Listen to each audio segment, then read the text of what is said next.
안녕하십니까. 지식산업센터 전문기업 지산엔 박희성 대표입니다. 2020년 6월 19일 금요일 출근길 영상인데요.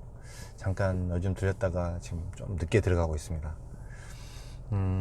세상의 모든 이렇게 부동산을 마찬가지로요. 전부 다 돈의 논리입니다. 돈의 논리.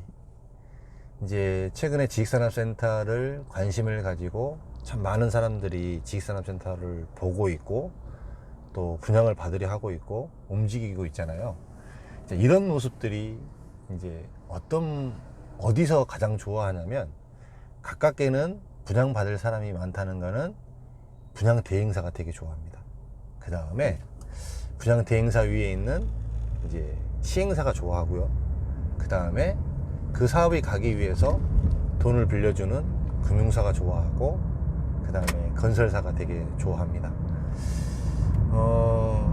이렇게 지식산업센터가 이렇게 많이 지어지는 이유도 그만큼 그쪽 위쪽에서 바라봤을 때요, 건설사, 금융사, 시행사들이 바라봤을 때 사업에 리스크가 없기 때문에 더 많은 돈을 빌려주고 더 많은 현장들이 생겨나고 하는 이유가 사실은 그렇습니다.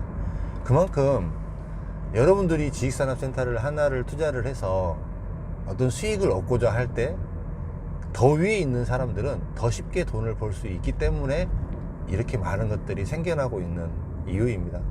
아파트도 마찬가지예요. 정말로 대한민국의 모든 사람들이 이 아파트에 관심을 가지고 있기 때문에 이 아파트를, 대한민국 건설사 한번 봐보세요. 큰 건설사 치고 자기 아파트 브랜드 네이밍 없는 회사가 있나요? 왜 그럴까요? 그만큼 돈이 되기 때문에 더 위쪽에서 그렇게 하는 거죠.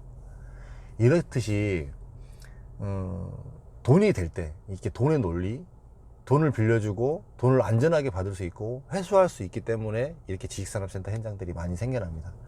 이제 역으로 만약에 이런 것들이 조금씩 리스크가 있고, 이거 사업이 좀 별로다라고 이렇게 느꼈을 때는 가장 먼저 어디가 할까요? 가장 먼저 아는 곳은 이제 거꾸로 위에서부터 합니다. 맨 위에 건설사, 금융사, 그 다음에 시행사, 분양 대행사, 분양 받는 사람, 요렇게 거꾸로 알아갑니다. 왜 그러냐면 밑에 있는 사람들은 이거를 전체를 파악할 능력이 안 됩니다, 사실은. 근데 위로 올라가면 올라갈수록 이 전체가 파악이 됩니다. 전체의 느낌이, 요즘에는 지식산업센터 시장이 어떻다, 요즘에는 어떻다라는 게 굉장히 밝게 파악이 됩니다. 제가 지식산업센터를 이렇게 분양을 해보고 이런 거에 대해서 약간 리스크가 있고 이런 부분에 대해서 시장에서는 어디가 가장 빨리 선제적으로 대응한다고 전에 이야기를 드렸나요? 은행에서 대응한다고 얘기 드렸어요. 은행에서는 직접 은행에서는 잔금에 대해서 돈을 빌려주기 때문에 이 잔금 리스크가 생길 거에 대해서 상당히 민감하게 실제로 돈을 빌려주고 난 다음에 체크를 합니다. 임대가 맞춰졌는지, 그다음에 임대가 잘 들어오는지, 가격이 올라갔는지 안 올라갔는지, 이런 부분들이 은행에서는 데이터로 남아 있습니다. 그렇기 때문에 만약에 어떤 변수가 생기게 되면 은행은 가차없이 이 대출을 회수를 하게 되고요, 조금 압박을 가하게 되는 이런 현상을 보이게 됩니다. 이제 이 이야기를 드리는 핵심은 뭐냐면, 많은 사람들이 이렇게 지식산업센터에 들어오고 있는 이런 모습들이 이제 우리보다 더 큰 자본가들의 입장에서 봤을 때는 굉장히 돈 벌기가 좋은 시스템이라고 지금 현재 보여지는 겁니다. 근데 보여져서 굉장히 많은 지식산업센터가 지어지고 시행이 되고 그랬는데, 최근에 조짐이 약간 이제 이 지식산업센터에 대해서 이렇게 돈을 빌려주고 그 다음에 건설을 해주고 하는 이런 데에서 약간씩 제동이 걸리고 있는 모습들이 조금은 보여요. 왜냐면 그만큼 인허가가 상당히 조금 까다롭게 가고 있고요. 은행에서 돈을 빌려줄 때 쉽게 얘기하면 이게 진짜 분양이 돼? 그 다음에 이게 진짜로 사업성이 있어? 진짜로 내 돈을 회수할 수 있어? 이런 부분에 대한 의구심을 약간씩은 품기 시작했다는 것입니다. 그 이야기인 즉슨 어느 현장이든지 지식산업센터라고 하면 오픈하면 다 되고 이렇지는 않다라는 거예요. 근데 이게 또 요번에 이제 부동산 정책적으로 봤을 때요, 이제 그 주거 쪽을 너무나 조여놔 버렸기 때문에 이게 또 어떻게 반증으로 나타날지는 사실 저는 잘 모르겠습니다만은, 분명히 이제 이런 모습들이 일반인들에게 거꾸로 이제 어떤 이렇게 풍선 효과처럼 그 상대적으로 주거 쪽으로 가지 못하니까 지식산업센터로 더 많이 유입되게 되는 그런 현상을 보이게 된다면, 다시 PF가 잘 풀어지고 건설 쪽이 또 잘 들어오고 지식산업센터가 조금 더 늘어날 수 있는 이런 매개체는 될 수 있을 거라고 저는 생각을 해요. 근데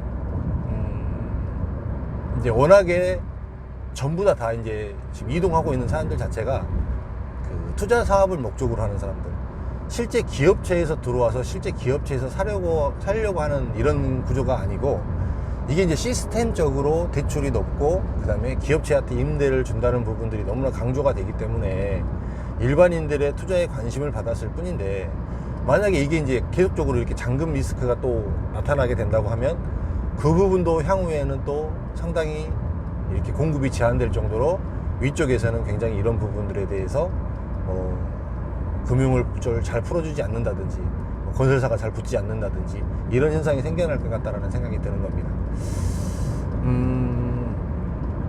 전체적으로 이제 대한민국 서울을 중심으로 해서 수도권 쪽으로 모든 택지 개발 지구 안에는 전부 다 지식산업센터가 들어가고 있고요. 서울하고 가까우면 가까울수록 더 큰 인기를 얻고 있고, 서울하고 멀면 멀수록 조금 인기가 떨어지고 있고, 이런 상황이 생기고 있거든요.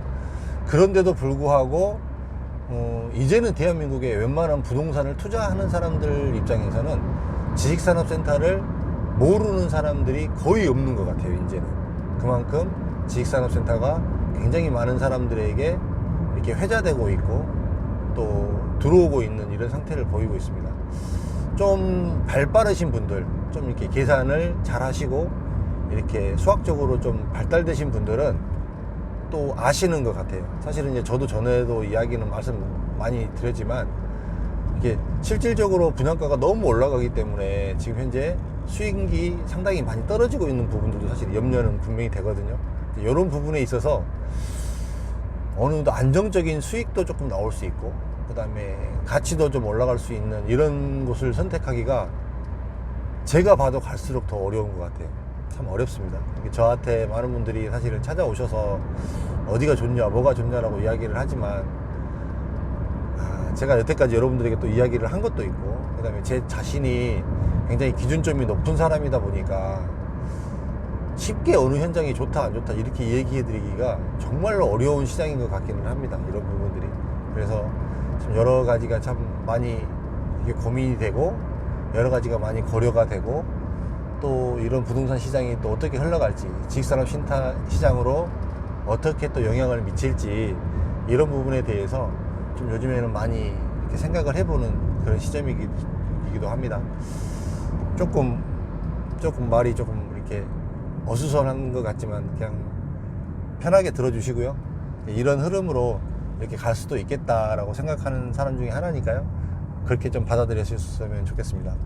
하여간 또 오늘도 행복한 날 되시고요. 잘 보내시기 바라겠습니다. 고맙습니다.